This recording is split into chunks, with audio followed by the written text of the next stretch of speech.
Kuna watu husoma ili waajiriwe, lakini Esther Mgonja alisoma ili kuongeza thamani ya ndoto yake. Licha ya kuwa na elimu ya juu iliyoweza kumpeleka kwenye ofisi kubwa, aliamua kuamini kwamba mafanikio hayapo kwenye cheo bali kwenye uwezo wa kutatua changamoto za jamii. Akaona fursa pale ambapo wengine waliona kazi za kawaida, na kwa ujasiri akajenga jina la Home Delivery, biashara inahusisha huduma za vyakula na mapambo ya ndani, huku akiamua kuilisha na kuipamba Bukoba kwa mikono yake mwenyewe. Kilichomfikisha hapa si bahati, bali ni maono, nidhamu na uamuzi wa kutoyumbishwa na maneno ya watu. Anaamini Mwenyezi Mungu alimleta duniani kutimiza kusudi lake, si kuishi ndoto za wengine. Kwake, elimu ni nyenzo ya kuboresha kile anachokifanya, si sababu ya kuchagua kazi kwa kuogopa maoni ya jamii. Ndiyo maana leo amekuwa mfano wa mwanamke aliyethibitisha kuwa mafanikio huanza pale unapothubutu kuamini wazo lako. Hii si simulizi ya mfanyabiashara tu, bali ya mwanamke anayebadilisha mtazamo wa kizazi kizima kuhusu ujasiriamali. Ni simulizi ya mtu aliyethubutu kuanza, kusimama imara na kuwa chanzo cha matumaini kwa watoto, mabinti na wanawake wengine wenye ndoto za kufanya makubwa. TNTV imeamua kumleta karibu kwa sababu huenda simulizi hii ikakupa nguvu na hasira ya kuipigania ndoto yako hadi itimie. Mimi ni Mboke Shilage. Nikizungumzia home delivery, ninazungumzia masuala yanayohusu nyumbani. Ndio kwamba ni mandazi peke yake, hapana.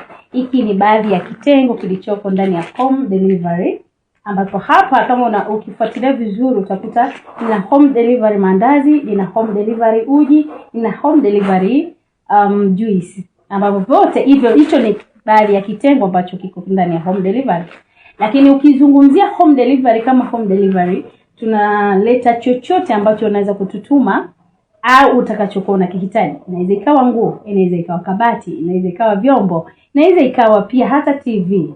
As long as ni vitu ambavyo vinaingia ndani ya nyumba. Kwa unapozungumzia home delivery unazungumzia jambo kwa ukubwa. Lakini pia ni home delivery inahusiana na wale watu ambao si wa uchumi mkubwa sana, kwa sababu ukisema mtu akishasikia brand anaona kwamba labda ni watu wenye fedha sana. Tunadili na watu wa hali ya kawaida, wenye uchumi wa kama wa kwangu, wenye uchumi wa chini ya kwangu, lakini pia hata wale wenye uchumi mkubwa. Ndio maana tukaita home delivery. Home delivery official ilikuwa ni muda kidogo sema lilikuwa kwa mikoa mingine before nije Bukoba. Lakini kwa kipindi hicho sasa nilikuwa najihusisha na ile kwamba unanituma vitu, yani mimi nakuja kwako, ninakwambia una mahitaji gani ya ndani kwako unayohitaji. Labda unahitaji mchele, unahitaji ndizi, unahitaji nini. Kwa ninakuja kwako, ninaenda kununua kwa pesa yangu mimi. Alafu nikija unanikeshi ile pesa ulioniagiza nayo. Lakini kitakachozidi pale ni nauli. So baada ya kutoka mikoa hiyo mingine sasa nikaja mkoa huu, inamaanisha imekuja hapa almost kama miaka miwili sasa. Kwa hiyo ni sio kubwa sana, yani haina miaka mingi sana, lakini najivunia kwa kwenye home delivery. Mimi ni mtu ambaye ninatazama sehemu yenye kidonda. Kwa sehemu yoyote yenye kidonda kwangu ni fursa. Sehemu yoyote ambayo ina challenge kwangu ni fursa. Kwa hiyo nilipokuja hapa mkoani nilifikiri kwa ukubwa sana, kwa sababu mimi ni mtu ambaye ninapenda sana kudili na watu. Ninaamini rasilimali kubwa sana katika hii dunia ni wanadamu. Kwa hiyo nikifikiri kwa ukubwa sana, ninaamini ndani ya wanadamu kuna utajiri, lakini ndani ya wanadamu kuna umaskini. Si unanielewa? Kwa baada ya kufikiri hivyo, nikafikiri kwa ukubwa. Kwanza mwanzo nilikuja na home delivery ya kutengeneza mapambo kwa hapa sasa mkoa huu. Kwa hiyo nilipokuja na ile delivery ya kutengeneza mapambo, nikifikiri haiendi kwa haraka. Na vile ambavyo haiendi kwa haraka, haikuzuii wewe mahitaji ya kila siku. Kwamba kwa sababu income haiji kila sekunde, haizuii mahitaji ya kila siku mahitaji yako pale. Kwa nikafikiri ni kitu gani sasa ambacho ninaweza kukifanya kikawa ndani ya home delivery, sawa, ambacho ninaweza kuingiza 200 as long as kila siku itaingia sarafu inaitwa 100. Si unanielewa? Kwa nilipofikiria hapo sasa nikafikiria okay, mtaani kwetu hapa kuna bodaboda, kuna vijana wa mtaani, lakini sio wote tunafanana uchumi. Ukimpelekea uji ya 500 anaweza kuafford. Si kama tu natengeneza mandazi peke yake, natengeneza na chapati za mayai. Umeelewa? Kwa mtu anapokuja akinywa kikombe cha uji, akachukua na chapati za shilingi za 500, uji 500, chapati 500. Anakuta ameshiba kabisa, kwa hiyo umekava ile siku yake, haina stress. Si unanielewa? Kwa ndio sababu ya kuangalia kwamba ni dini na matumbo. Kiukweli kabisa nina taaluma. Si taaluma kwamba nimeishia labda form 4 au no, nilijitahidi sogea. Lakini honestly speaking, nafikiri kwenye jasiriamali nimejivunia sana. Sifikiri kutoka leo wala kesho, kwa sababu mimi pia ni Mkristo. Kristo kwenye Biblia tunaambiwa akopai ni mtumwa wa mkopaji. So kama akopai ni mtumwa, inamaanisha asiyekuwa nacho hawezi kubarikiwa. Hapo Biblia ikasema hivi, aliye nacho ataongezewa, asiyekuwa nacho hata kile kidogo atanyang'anywa. Kwa ninaamini ya kwamba kama huna cha kwako hakiwezi kubarikiwa kilicho cha mwingine. Nikiwa mfanyakazi ninatembea kwenye ndoto ya mtu mwingine, lakini nikiwa hapa ninatembea kwenye ndoto yangu. Lakini si hivyo tu, ninafanya hiki kitu kwa usanifu mkubwa, kwa sababu nina invest mawazo, nina invest kazi, lakini pia nina invest vision. Nikiwa natamani kwamba kile ninachotamani kitokee kiuhalisia kwa damu na nyama. Lakini pia nimeanza kwa kusema mimi ni Mkristo. Tumeambiwa duniani tumekuja kwa faida. Kwa nini tumekuja kwa faida? Tumekuja ili kuacha impact kwa watu wengine. Hatujaumbwa ili tufe tupotee kabisa. Tumeumbwa ili yale tunayoacha mema kwa wengine yaendelee kuishi. Kwa natamani kwa ajili ya home delivery niendelee kuishi. Ninatamani kwa ajili ya home delivery niendelee kutamkwa vizazi na vizazi. Ninasema hili kwa sababu kuna wanawake ambao wamekaa nyumbani wakiamini kwamba hawawezi. Kuna wanawake ambao walipewa mimba wakaachwa, wanaamini kwamba kwa sababu alitedekezwa hawezi. Kilichofanyika ni moja kati ya bonde katikati ya barabara. Unachotakiwa ni kusimama wewe kama wewe. Songa mbele kwa sababu neema yako iko mbele na mema yako mbele. Ni challenge gani nimepitia au ni ugumu gani nimeupitia? Nimecheka kwa sababu moja. Nafikiri mkoa wa Kagera ni mkoa tofauti na mikoa mingine ambayo nimewahi kupita, kwa sababu kwanza mkoa wa Kagera au Bukoba wanawake wengi hawaamini katika kuanza katika udogo. Wanaamini kuanza katika ukubwa. Lakini ngoja nikwambie kitu. Wazo la mtu haliji kwenye matendo kama halijaanza kuwa wazo kichwani. Linaanza kuwa wazo linapokuja kwenye matendo, ndo linaonekana kwamba uliwaza nini. Kwa unapowaza ndani yako sisi hatuwezi kugundua kama unawaza kitu gani, ila unapoweka kwenye matendo ndo utajua kama huyu alikuwa anaiwaza home delivery. Ngoja sasa nikupe ugumu ambao nilikutana nao. Kwanza moja, watu walikuwa wanajiuliza, huyu dada sio hadhi yake kupika mandazi. Yaani tofauti na hivyo, huyu dada hawezi kupika uji. Ngoja nikwambie kitu kimoja.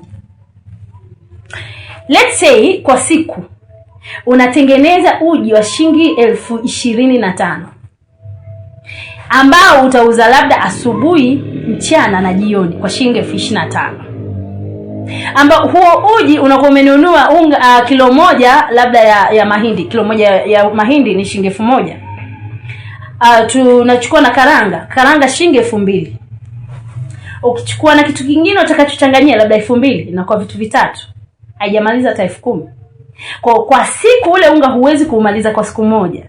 Ukiutengeneza asubuhi mpaka jioni umetengeneza shilingi 25,000. Sasa toa 25,000, chukua shilingi 10,000 iweke pembeni, au 15,000 iweke pembeni. 15,000 ukiweka pembeni kwa kila siku, jihesabie mara 30, itakuwa shilingi ngapi?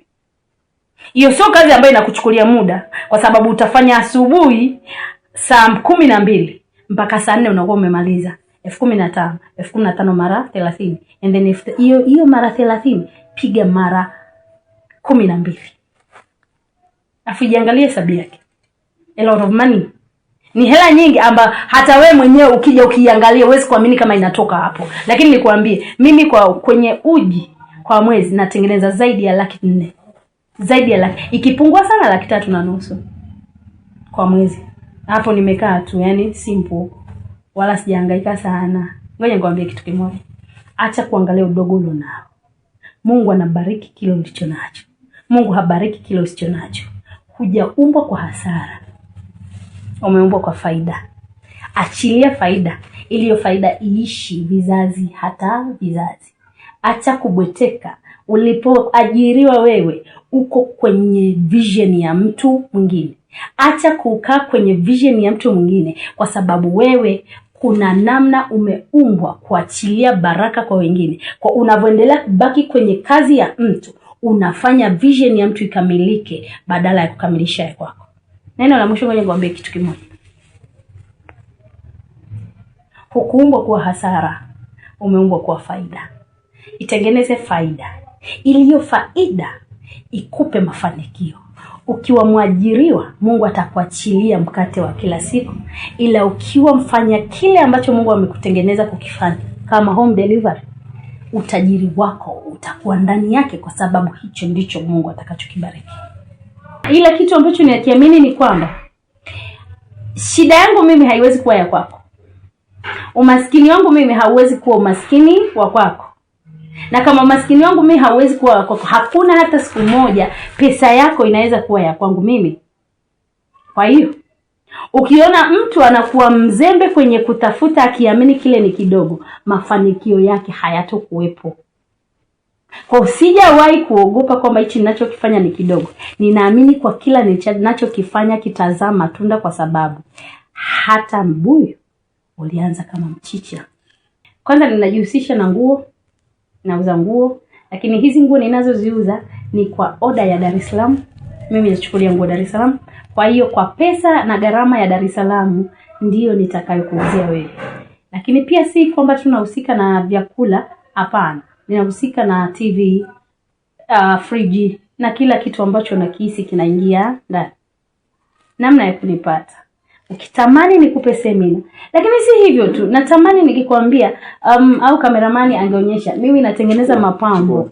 Unavyolitengeneza hili ni kijiko, vile vijiko vya plastiki. Kama unakiona, hiki ni kijiko cha plastiki, na hii hapa ilikuwa haijakamilika. Na kama hiki ni kijiko cha plastiki, hiki kijiko kwa bei yake ni shilingi 2,000 pakti nzima. Ile pakti inakuwa na vijiko 50. Ila hiki nikikamilisha, lililoko ndani ni kopo. Kameramani zoom vizuri kama unaliona kopo. Umeliona Ni kopo ambalo haya makopo dukani yapo. Unaweza kupewa hata bure. Lakini nikikamilisha hivi, hii nauza shilingi 25,000. Kwa si tamani wewe kukuona uko mzembe wa kwamba eti maisha ni magumu. Maisha magumu kwa sababu umetaka. Maisha magumu kwa sababu hujaamua. Mimi napatikana Nyakanyasi. Ukitamani nikufundishe, karibu sana. Unaweza kunipigia simu, lakini pia tofauti na kunipigia simu, unaweza kutafuta Esther Abel kwenye TikTok, hata kwenye Instagram unaweza kutafuta Esther Abel, lakini pia unaweza kuipata namba yangu 077559 680.